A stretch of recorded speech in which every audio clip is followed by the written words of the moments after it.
Well, back again. See if we can get in this box.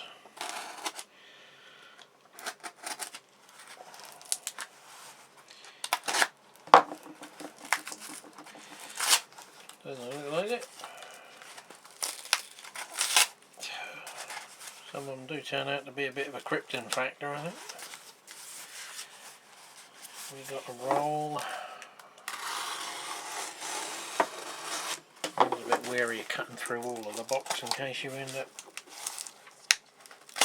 damaging what you bought.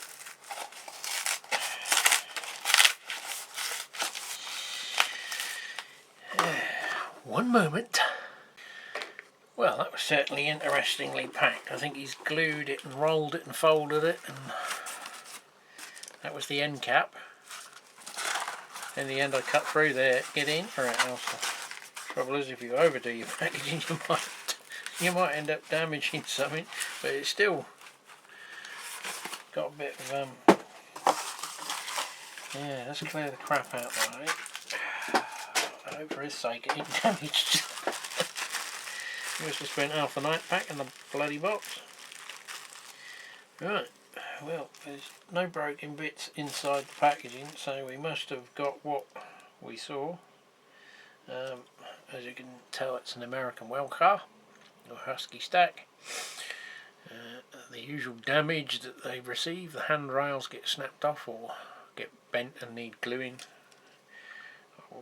Well, depends on whether I can get a little hole drilled in there. Now I've got those tiny drill bits and put some actual brass wire or flat stripping to replace that.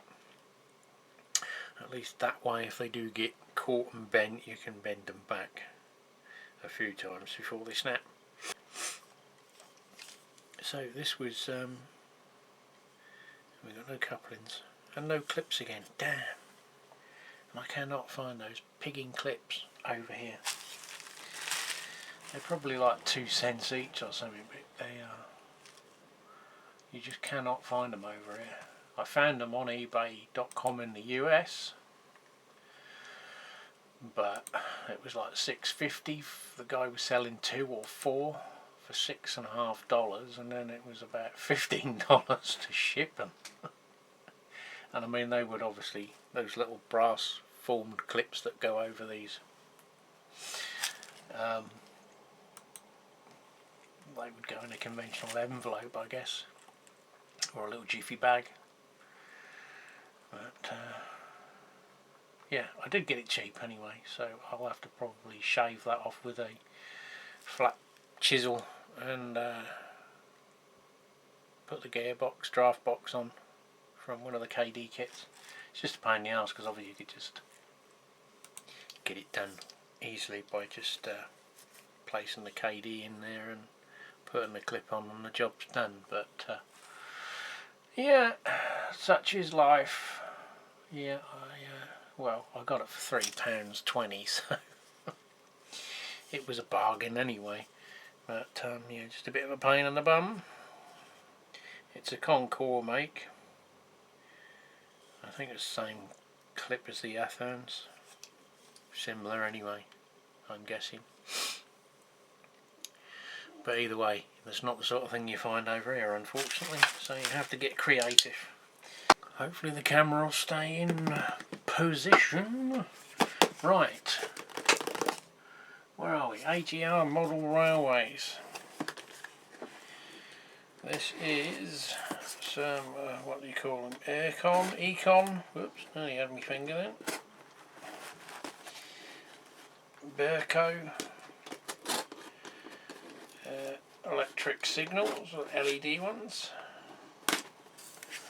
This is a sort of combination. I had to sort of wait a few days and bid on listings as they came up. So I bought a job lot of ground signals,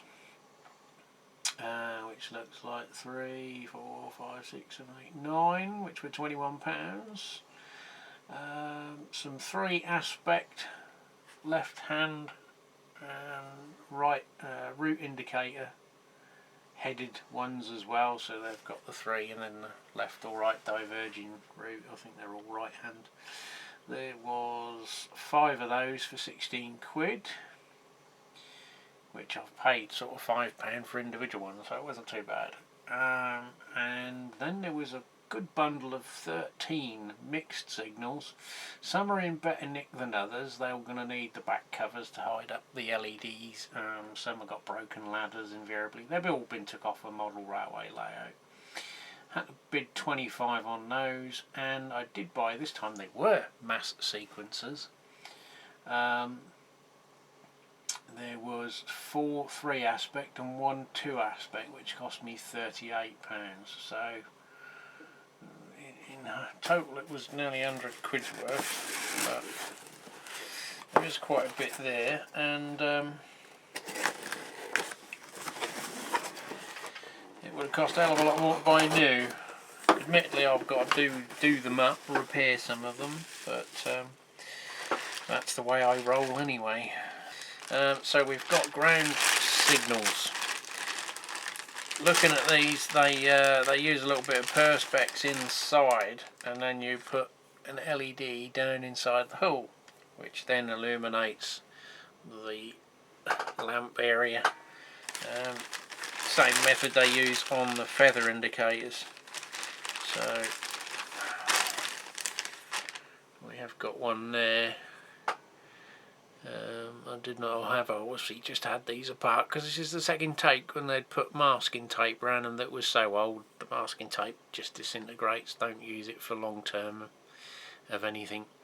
But you've got a tiny little LED.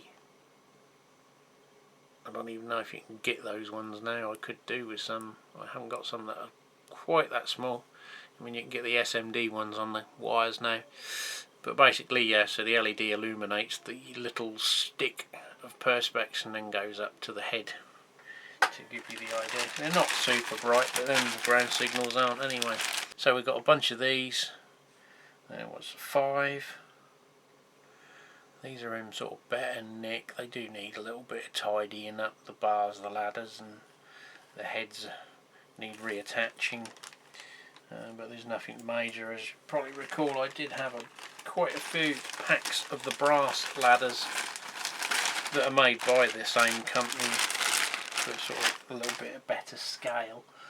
They were £16 and 9p. Again, we've got the same here, but there's 13. These are just the 3 aspect. They haven't got any route indicators on them. Same thing, these are the earlier ones. You do have to watch some of the people selling these second hand or unused old stock because they've got the old grain of wheat coloured bulbs in them. Nothing wrong with them, but obviously we've moved on to LEDs now. You can retrofit them. They've used blue tack on them. But yeah, some of them have missing backs, broken ladders, the hoops are missing, and the stays for the ladder support. I mean, that's all stuff you can scratch make. I don't know whether little details like this are available on Thingiverse, you know, the little details that go on here, the phone box and the ID panel for the numbering. I'm going to have to do something with the backs and try and find some flexible black plastic card and see what we can do. So there's a bunch of them in there. Hopefully they all work. If they don't, it's not the end of the world because there's only an LED. Then we move on to the Heathcote electronics. This is where it cost me £38, but then I think about £19 for a board. So these are the extended wire version, which just basically means the infrared transmitter receiver is not mounted directly on the board, because normally you have the legs come up on the bottom of the board here and you have to screw the whole board underneath the railway track, which isn't necessarily always very practical. You can, obviously, if you can solder, just remove that and do exactly this and just put the sensors remotely on a piece of cable, and then you can have this out of the way. So these are the 4 aspect signals, so they'll run through the 4 aspect system of lighting on the signals. When the infrared beam is broken, and you can adjust the time period with a little pop. So there's 4 of those. And then another one which is basically the same idea, but this one will only control the dual aspect, red and green sort of signal lamp, and we've even got two little on there because obviously you can spare another set of cables or whatever, wires or LEDs, so that you can get the indication on a panel remotely of what the signals are doing if you don't happen to be able to see what they're doing, should you need to do so, if you follow me. So this is something I wasn't initially planning on purchasing because they go for a little bit more money than I think they're worth. I nearly bought one coach at the Norwich train fair because it was only 10 quid, and I thought, I'm going to go down a rat hole then, because if I buy one you don't see a train with just one coach. And £10 is pretty good.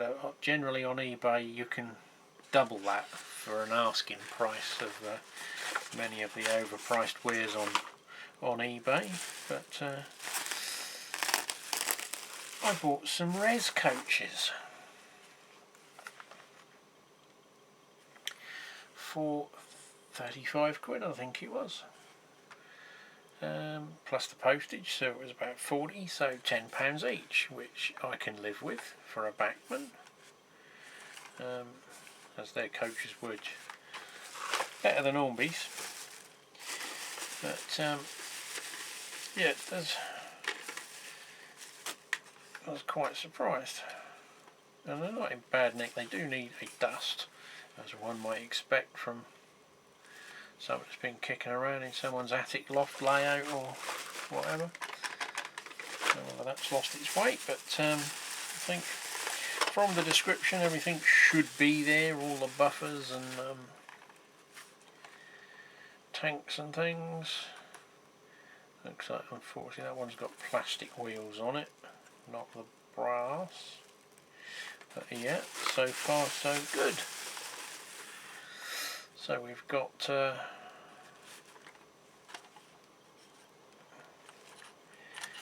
little bit light, I might put some extra weight in them. I think they've still got their weights inside. I don't know. The old magnet's not picking nothing up. Whether someone else took them out. I'll have to have a look. Anyway, yeah, a bit dusty, but nothing a little bit of spray cleaner won't sort out, and a brush. I don't think there's much in the way of parcels goes by rail now, if at all. But it doesn't matter, because we operate in my world railways, not the real world, well, or as it was. So another little one chalked up, which I didn't think I was going to bother with. I think 4 is enough, maybe another one possibly, depends on what turns up, but obviously it can be hauled by any locomotive, but they did obviously do dedicated operations with liveried locos, and the MUs were turned into parcel service, so another one for the collection.